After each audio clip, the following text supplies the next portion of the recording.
Gilly Bonny Online TV. Nafahamu ya kwamba kila mtu hapa ametoka kwenye kituo kinacho sapoti watu wenye mahitaji maalum. Nimeandaa sadaka kidogo ili mtakaporudi kwenye vituo basi tumike kama sehemu ya faraja na kuatia moyo katika maisha ambayo mnayapitia. Makundi haya matatu, watu wenye disability na watu wanaofahamika kama watoto yatima na wazee, wote ni watu muhimu kwenye jamii, na hakuna mtu anayechagua hayo maisha. Hakuna mtu anachagua kuwa yatima, hakuna mtu anachagua kuwa mlemavu, na pia hata kwa uzee ukikukuta, hakuna mtu anachagua uzee wake kuishia kwenye kituo cha wazee.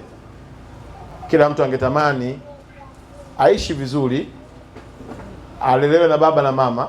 Mazingira haya yanatupa fundisho moja kubwa la kumtanguliza Mungu. Changamoto unazozipitia kwenye maisha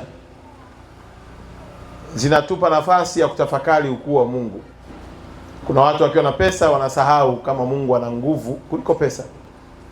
Kuna watu wakiwa na vyeo wanasahau kama Mungu ana nguvu kuliko cheo. Na kuna watu wakiwa na elimu wanasahau kama Mungu ni mkubwa kuliko elimu. Nyinyi watoto wema, ni dua na maombi yangu mkono wa Mungu usiwapungukie. Mungu akatumike kwa faraja na tumaini kwenu, na ndani yenu wawepo watakaokuwa na kufika katika kimo na kuweza kuwa baraka kwa wengine. Mazingira ulionayo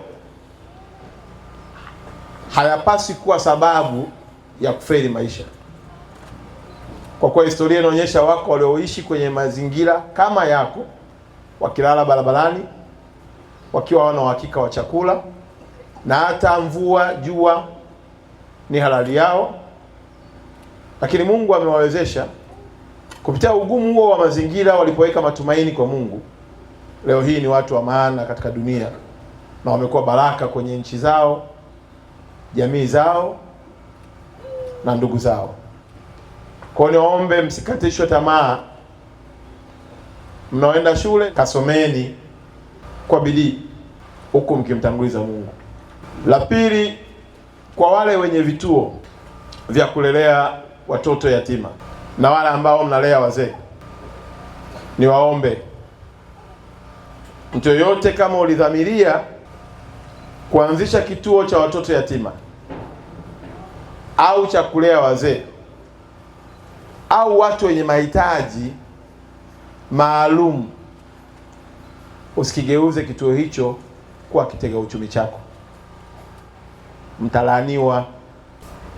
Sadaka yoyote ile, ikiwemo na hii inayotoa leo, haitoki bure, inatoka na maneno. Mimi Makonda nikitoa kitu na kinenea kwa Mungu kikafanyike baraka, napanda mbegu. Kwa wewe ukiamua kubadilisha kutumia watoto wa wenzako kama kitega uchumi chako, atafuta laana. Make your day right. Gilly Bonny Online TV. Kupata habari mpya na kwa haraka kila siku, usisahau kusubscribe kisha like na comment. Gilly Bonny Online TV.